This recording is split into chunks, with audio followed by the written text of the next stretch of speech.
got a long one ahead of me today. Not by mileage, it's only 20 miles to Carter Gap, but the climbs are relentless.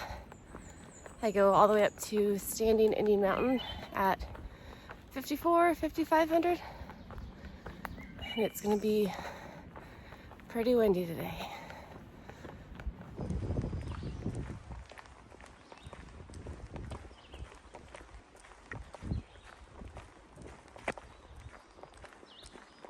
Guess what time it is?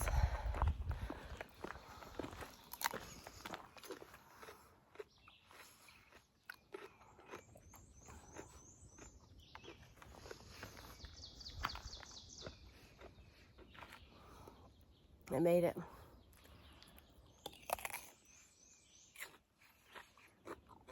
Hello, North Carolina.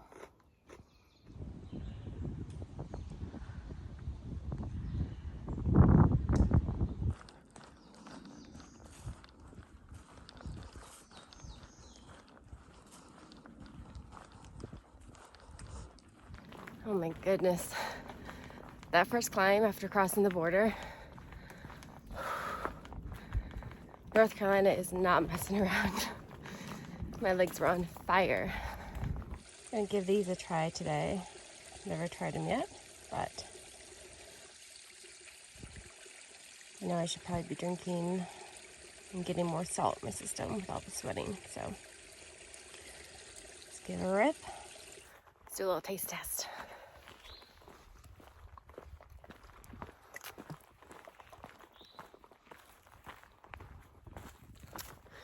I like. Not too salty, not too tart. It dissolves really well. Really pretty pink color. Flavor's good. I like. Chunky Gal Trail. I'll tell you what, she may be chunky, but if she's getting up here, hiking these Appalachian mountains, doing these miles, doing these climbs, that is one strong ass gal.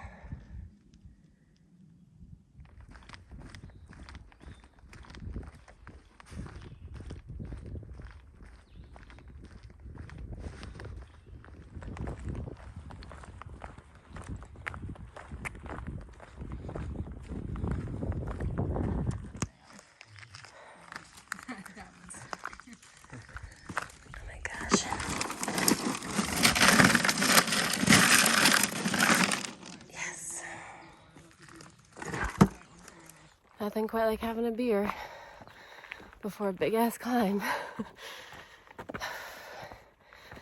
2.5 miles to Standing Indian.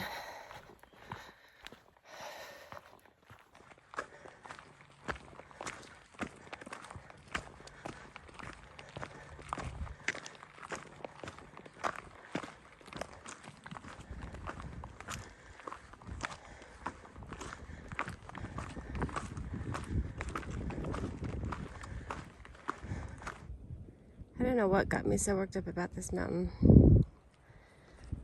It was much easier than I imagined, thanks to switchbacks. Left Trail Magic about an hour ago, 2.5 miles up, and I'm done. I just left Beach Gap, and I got to chat with an ambassador from the NOC, who confirmed all the crazy reports of bear activity in all the camping areas from Beach Gap all the way to Betty Creek. And Carter Gap is right there in the middle. And these reports sound pretty wild. It sounds like there is one very talented, very smart bear gang out there. And I would really like a solid night's sleep tonight. And I would really like to wake up to see my bear hang untouched with my food bag still attached with all the contents.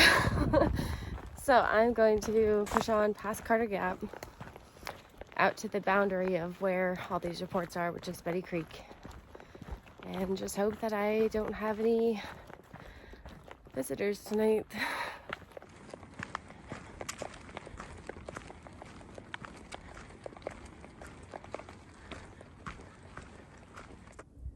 The sign is posted 0.1 from Carter's Gap.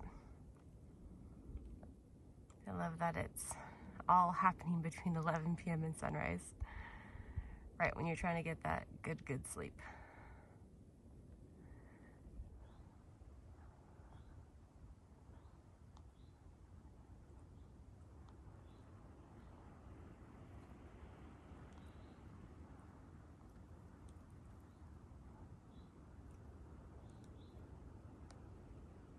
I stumbled upon a pair of really nice, lightweight black diamond trekking poles at a little stream crossing after Carter Gap.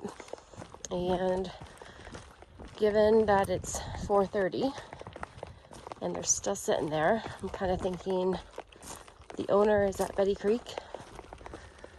So with my poles remaining unused for this trail so far, I figure I'll just hike them to Betty Creek and maybe reunite them with their rightful owner. And if they're not there, then I'll just leave them. And maybe someone will come along in need. Have a broken pole or something. The trail will provide.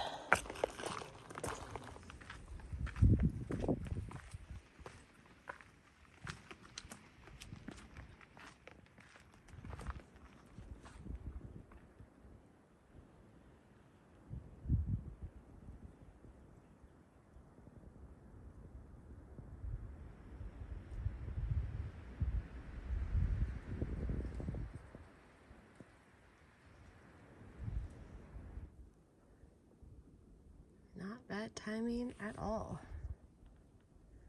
At all.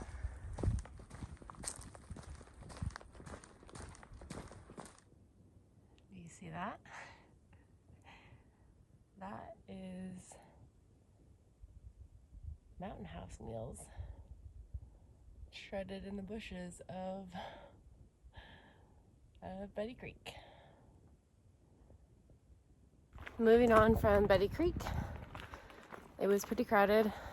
The only spots I could really find were underneath a big tree where I'm sure everyone is going to hang their bag, or a slanted spot. And they had a fire going, which would help keep the bears away.